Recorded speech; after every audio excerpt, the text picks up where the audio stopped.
Hello, gang, and thanks for joining me again for this Gazey Fitness video. And I like to cover topics that routinely come up with our Gazey Fitness clients. And for those of you who aren't aware, my wife and I have been coaching people pretty effectively for coming close to 10 years now, I think. I've been doing coaching on and off, in addition to my regular career that I had. I'm since retired for probably close to 40 years now, studying nutrition and sports science and exercise physiology. So I've had the benefit of learning from people, being coached by some phenomenal coaches, and of course having a number of different courses and what have you. So I like to practice what I preach. I don't always do that, but I like to think that I listen to my own advice much of the time, or most of the time. And hey, if you're interested in weight loss coaching, check us out. I'll put the link in the description below, GAZEYFITNESS.com. Mention this video and we will give you 10% off any of our programs. For online weight loss coaching, we incorporate daily check-ins. We have our own app that you pull your diet from and your training from, and there's exercise videos for you to follow, the whole bit. So we go all out when it comes to proper and effective coaching.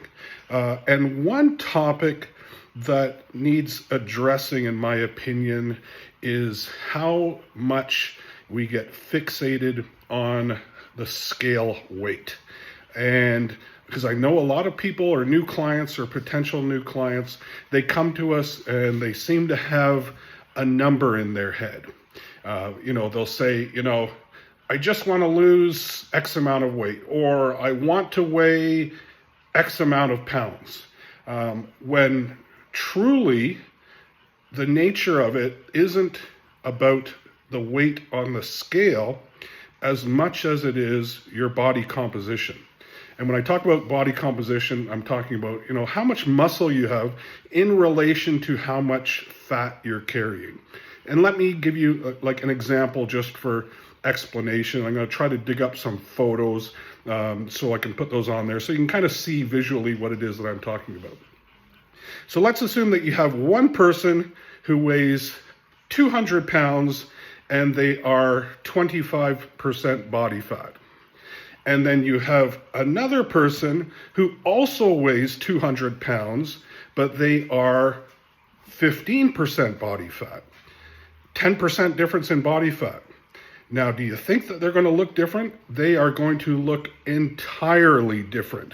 At 15% body fat, you'd be looking a lot more athletic, and at that weight, chances are you'd be quite muscular, whereas the person at 200 pounds and 25% body fat, well, they're going to probably look like they need to lose weight. So the idea is not to fixate on the number of the scale. The number on the scale, from a coach's perspective, is just one gauge of many to determine whether the strategy that you're employing with that client is effective or not. And if their goal is to lose fat, then of course, the scale weight is going to definitely want to go down to suggest that you are doing a decent job. But of course, when you add in resistance training, which you should be doing anyways, resistance training trumps cardiovascular training when it comes to weight loss. And I'll tell you why. Fat in our bodies is not metabolically active.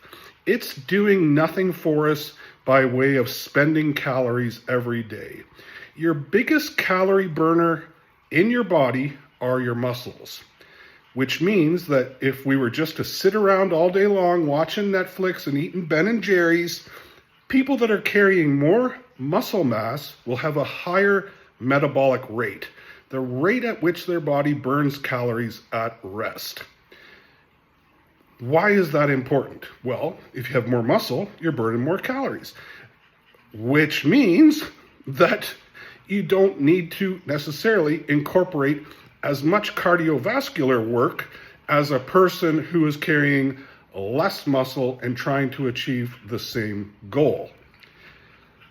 Having said that, you want to combine all avenues of that. You want to combine an increase in muscle mass, a decrease in calories, so you have a calorie deficit in which fat is typically used as an energy source. And if you're in a deficit and you're preserving the muscle that you have, or even gaining muscle through resistance training, then your metabolism is going to increase and the rate of fat burning is going to drastically increase along with it. Because a lot of people are into these GLP-1 agonists, and they are a lifesaver for many, many people. Ozempic, Mounjaro. We're going to have a new one coming out by Eli Lilly pretty soon, who's going to be changing lives left and right. That's called retatrutide. The clinical trials that were done on these people were not done on fitness people. They were not done on people that are consuming adequate amounts of protein. They're not done on people who are already living kind of a healthy lifestyle. These are people who are on the verge of some serious health problems because of their weight. Is it fantastic for them to be able to lose weight and therefore improve their health markers? Absolutely 100% it is. Herein lies the problem. Your body is sometimes not selective with the weight that it loses. So you may lose a bunch of fat, but you also may lose a bunch of muscle along with it. Now, you've heard of a lot of people saying they've got that Ozempic look. Well, that's because along with the fat, they've lost a lot of muscle. And do you think that their metabolism is going to get faster when they lose a lot of muscle? No, it is not. It is not going to pick up. You're losing muscle. Muscle's the metabolic component of your body that's burning calories. You want to hang on to as much of that as you can or increase that. Therefore, adding resistance programming. When you just do cardiovascular training, not that it's not a benefit to your heart, it most definitely is, but we're specifically talking about weight loss. The only time that you're burning calories is while you're doing the activity itself. And maybe for a short time thereafter, while your metabolism is still a little bit charged, you're going to have a caloric expenditure that's heightened. That calorie burning stops and dramatically slows down once you get off the treadmill. Now, if that same person that was carrying more muscle mass went on the treadmill, they're burning extra calories while they're on the treadmill. They're stopping the extra calorie burning when they get off the treadmill, but their body is continuing to burn calories because they have extra muscle on their bodies. So if you were to choose one activity in which to lose weight, would it be cardiovascular training? If you looked at the output on some of these machines that you're on, where it shows you the number of calories burned. Now, listen, that is by no means accurate, but it does give you a general sense of what's going on and puts you in the rough ballpark. So you could be doing a massive cardio session and you look down and you see that you've only burned 300, 400, 500 calories. That's in itself a significant amount of calories. If you can put yourself in a 500 calorie deficit every day for 7 days a week, 3,500 calories, voila, you have lost 1 pound of body fat. Here's the caveat. Look at how easy it is to consume an additional 500 calories. One good donut, a couple extra tablespoons of peanut butter, 5 bananas. It doesn't take a lot of food over the course of the entire day, multiplied and compounded over the course of the week to completely negate all of the cardiovascular activity that you're doing. In fact, you could be doing cardiovascular training and still gaining weight. Is that frustrating for you? Absolutely. We see these people all the time. They seem to be chained to their aerobic classes, to their group fitness classes, to their favorite treadmill that you see them on every time that you're at the gym, pounding it out like a madman, yet their bodies have failed to change. Chances are that they are peddling for donuts. Chances are they are peddling for the double cream and double sugar coffee that they have 2 or 3 times a day, and not accounting for the several hundred extra calories that they're consuming. So, we go back to the original part of the equation, which is why body composition is that much more important to us. Because carrying the muscle is going to be what does the job. The cardiovascular is the icing on the cake. Don't get me wrong, it is always good for heart health, and I feel that everyone should be doing it regardless of your fitness level, regardless of your goal. You should be incorporating an element of activity that increases your resting heart rate so your heart's getting exercise as well. Saving aside from the fat loss benefit of doing cardiovascular training, it is not your major tool in the chest. Get it out of your head that banging out sessions on the treadmill and failing to do the weights is going to get you the results that you want. Here's what happens. You become a skinny fat person. You're not stimulating muscle growth. So your body's losing weight. Remember, it's not selective about the weight that it loses, especially if your diet is crap and deficient in protein, which I guarantee most people's diets are. If they're not tracking what it is that they're eating, they're going to be eating way too much fat, way too much carbs, and not nearly enough protein. So what happens? You get that Ozempic look. You'll lose 20 or 30 pounds, but your body composition will remain the same. And let's fast forward to those individuals that lose a lot of weight, but they don't gain any muscle. In a lot of cases, unfortunately, a lot of these people are very unhappy with how they look with what they thought was the finished product. They said, hey, I'm 250 pounds. I would love to weigh 150 pounds.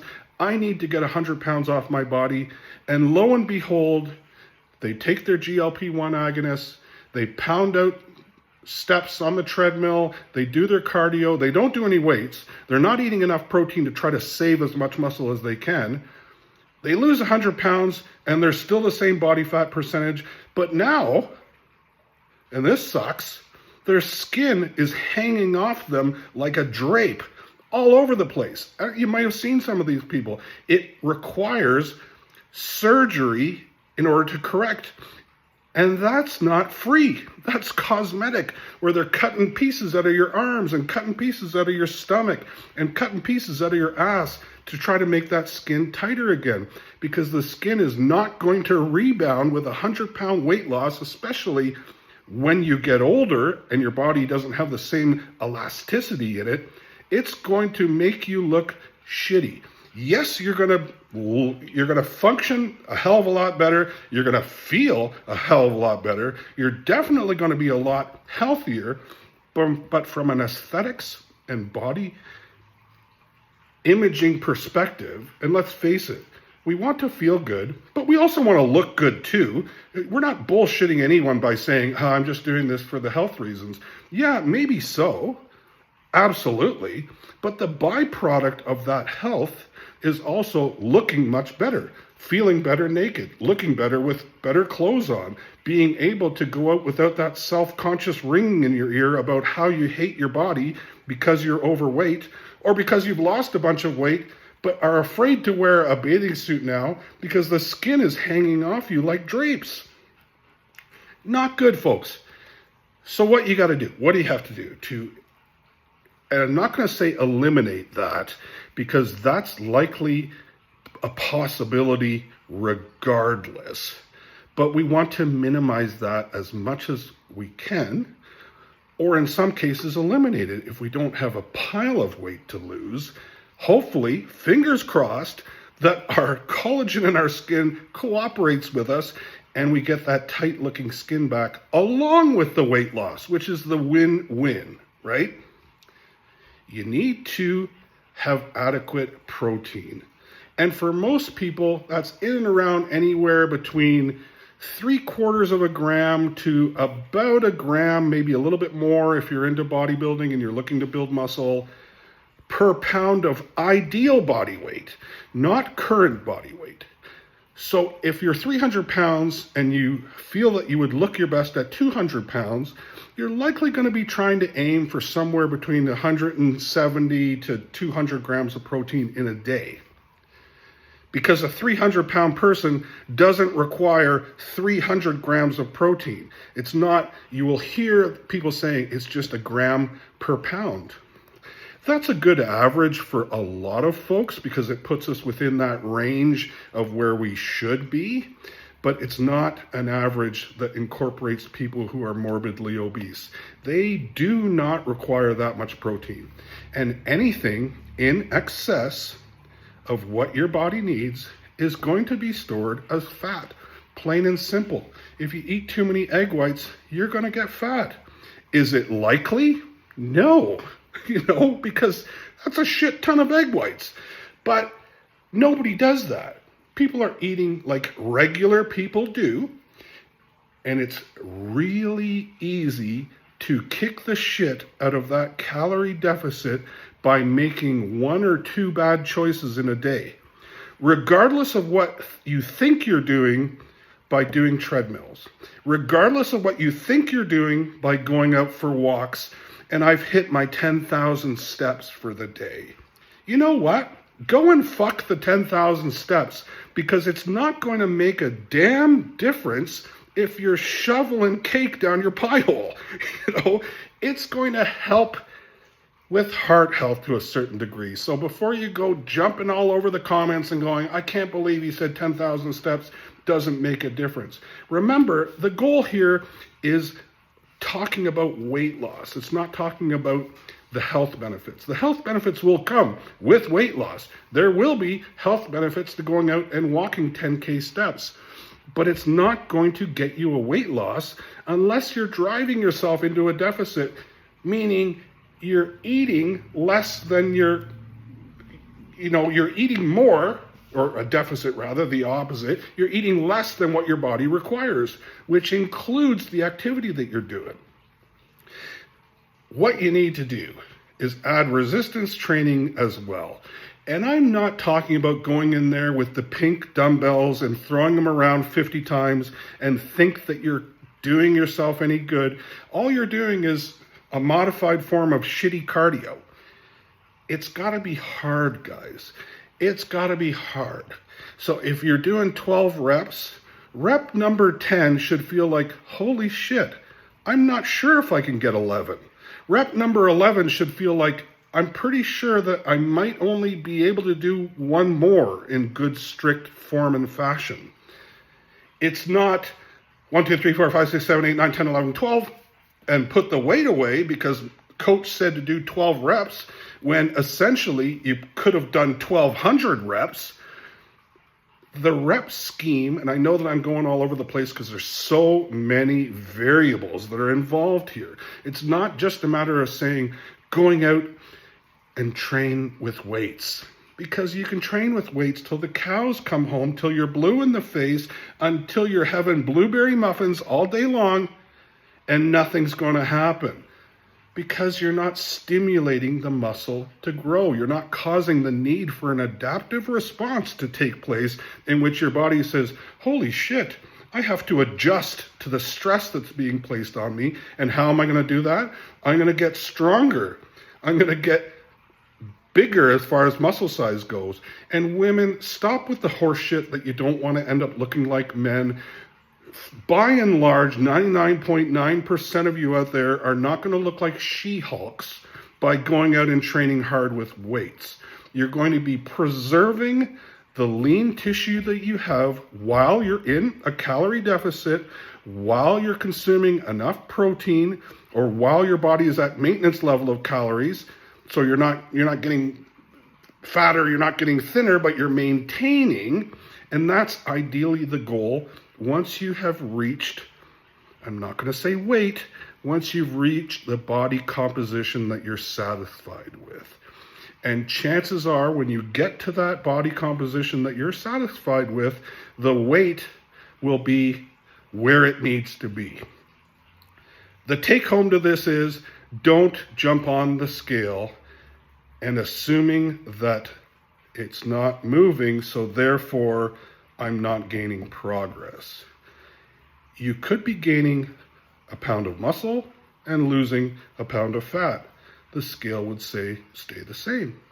You would think, I didn't do anything, but that's a pretty damn big difference. One less pound on your body and one extra pound of muscle being replaced in that place, in the right places, not around your ass, not around your stomach, not on your arms, but in the right places, and your appearance will change dramatically.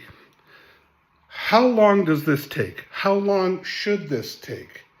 It should not take years and years and years. So if you've been going to the gym for well over a year, and chalk yourself into this category if this is you, and be honest with yourself, and you haven't seen the absolute progress that you need, the outliers here are those people that need to lose, 40, 50, 60 pounds or more. That's going to take a little bit of time. The shit didn't come onto your body overnight. It's not going to leave overnight. So you have to be patient. You have to be consistent. You have to follow the rules and not fuck things up by eating like an asshole. It's not to say that you can't, but those indiscretions of diet need to be planned and deliberate. They can't just be as a result of, oh, I didn't have time. Oh, I didn't feel like it. Oh, it's Friday. Oh, it's summer. Oh, it's the holidays. Oh, it's so-and-so's birthday. Because remember that one or two screw-ups in a day, even one screw-up, is eliminating that cardio that you did, and then some.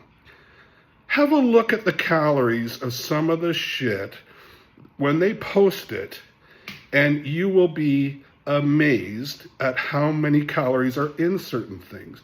For God's sakes, you can go to a restaurant and have a salad that's well over 1,000 calories and think you're doing yourself a solid, where you're just screwing yourself. You're better off having 2 donuts. Let's be smart about this. So if you want to take it seriously, you're going to have to take it seriously. If you don't know how much protein you're taking in, and most of us don't, go download any calorie tracker. There's a million of them out there now, and punch in what you're doing for the day. You're spending that damn time on your phone anyways, and I'll guarantee that you are. If you don't think so, or you're saying you're too busy, go to the section of your phone that says my screen time, or whatever it says that monitors how much time you have on your phone. I bet you'll be embarrassingly shocked to find out how many hours we spend on our phones. These things are strapped to our foreheads, for God's sakes. Don't give me the shit that you don't have the minute that it takes to punch in the meal that you had. A lot of them take the guesswork right out of it. They let you scan all the food items by the barcodes, and all you have to do is punch in how much of that shit that you ate. Even a rough guesstimate is better than not knowing at all, and you will quickly see how those calories add up and come to screw you when it comes to weight loss. That's it for that rant. If you want coaching, if you want us to do all the guesswork for you, we're not going to be guessing though, we're going to be pretty damn accurate. All you have to do is follow the plan. That's it for now. Thanks for watching, and I appreciate each and every one of you. Ciao.